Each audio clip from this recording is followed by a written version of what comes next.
concernant l'amour et comment notre concept à nous, nord-américains, occidental, je sais pas pour les autres,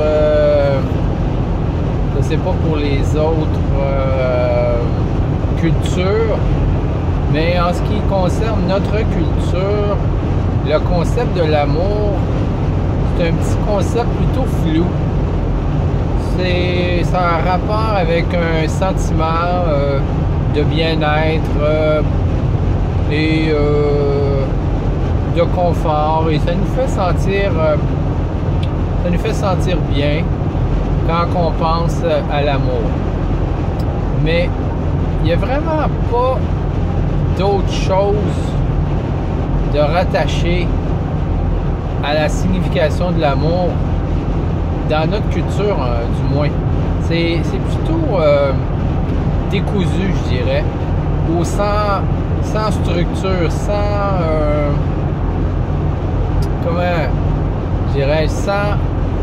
corps. C'est comme de l'air, c'est comme une vapeur. Ça existe, mais ça n'existe pas vraiment. C'est là et ça nous fait du bien comme de la chaleur, mais il n'y a pas de... Ça va pas loin, disons, selon moi. Si je regarde la définition de l'amour dans la Bible, l'amour dans la Bible est toujours accompagné d'une action. C'est jamais, selon ma compréhension, associé à une émotion. Ça l'est peut-être, mais disons que l'émotion, c'est pas ça qui est le plus important.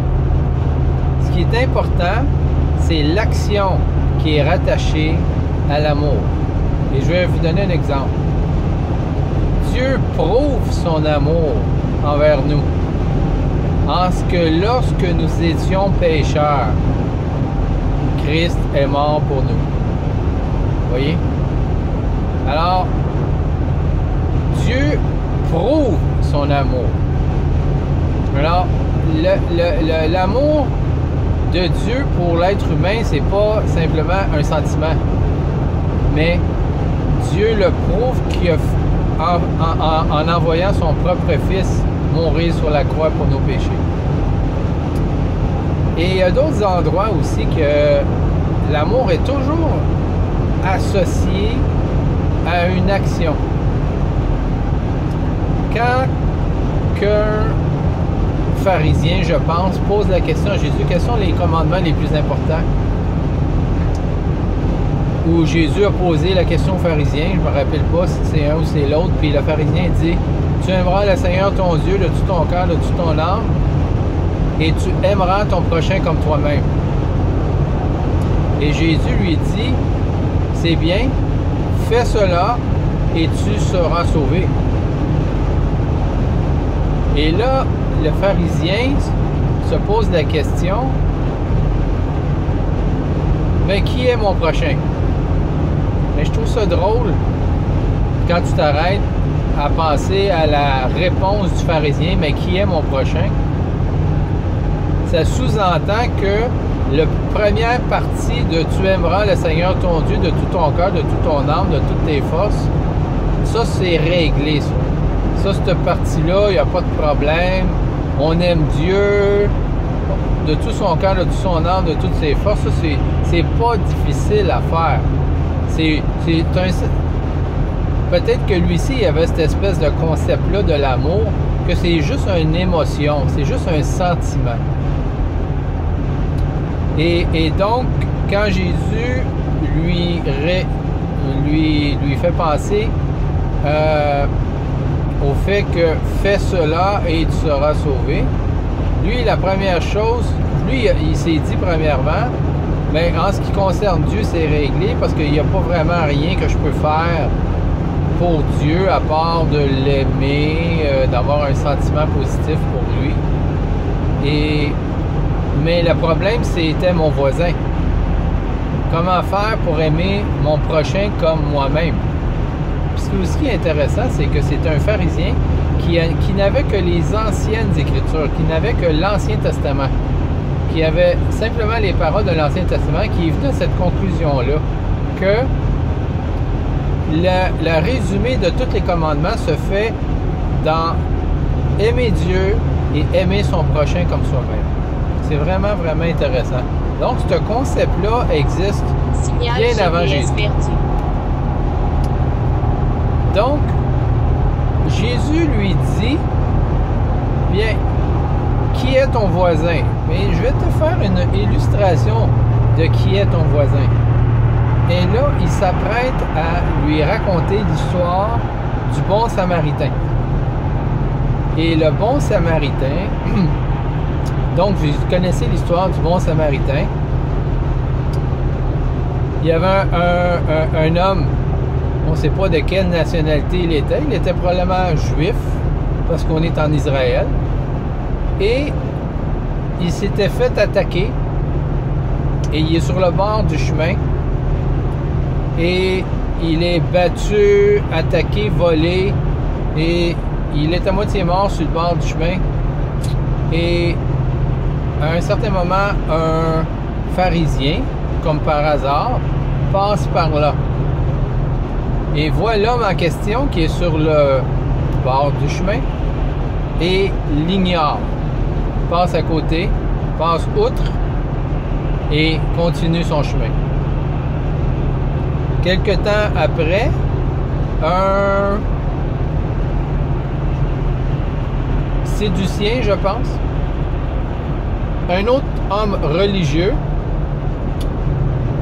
passe aussi par là, voit l'homme en question qui est dans le fossé, et lui-ci passe outre. Une troisième personne passe par là, c'est un Samaritain. Et un Samaritain, pour ceux qui ne le savent pas, n'était pas bien vu des Juifs. Ils étaient détestés. Pour une raison plus ou moins claire, parce que à ce que je sache, les Juifs n'ont jamais été attaqués par les Samaritains. Alors c'était, selon moi, juste un mépris, un genre de racisme qu'ils avaient vis-à-vis des Samaritains. Puis les Samaritains, selon ma compréhension, ce sont des gens qui sont juifs et aussi une autre nationalité. Donc, ils sont mélangés. Ils sont mixtes, comme on dit. Et donc, ce Samaritain-là, qui était mal vu des Juifs, lui s'est arrêté.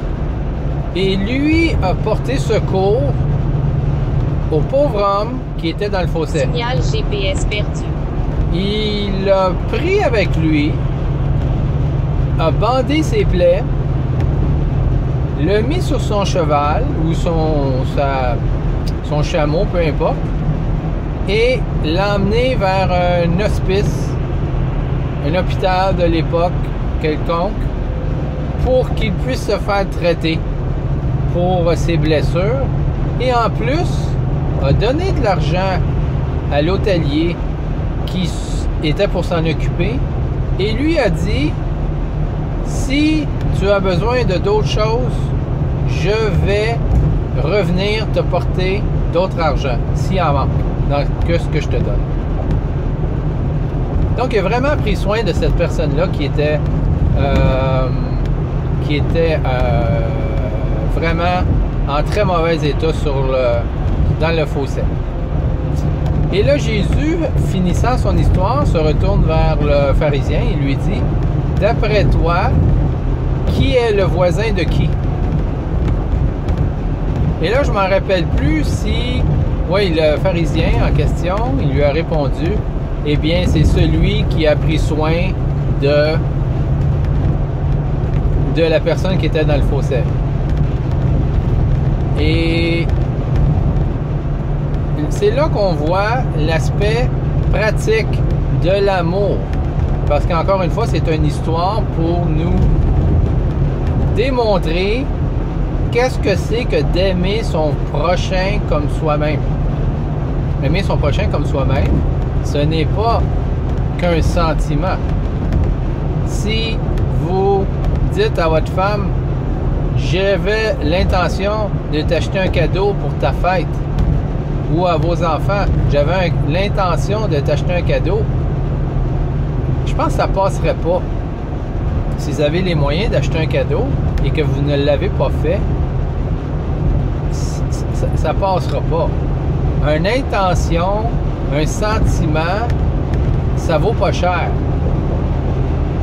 Quand on dit que on fait quelque chose qui n'a pas de prix, eh bien, si ça n'a pas de prix, ça vaut pas cher. Si ça ne coûte pas quelque chose, ça vaut pas cher. Alors, pour que de l'amour ait une valeur, il faut qu'il y ait un prix de rattacher. Soit un prix physique, un effort quelconque, ou de l'argent qui représente le travail aussi. Donc, c'est ce que je voulais partager en ce qui a trait à l'aspect pratique de l'amour. Donc, prenez soin de vous et à la prochaine.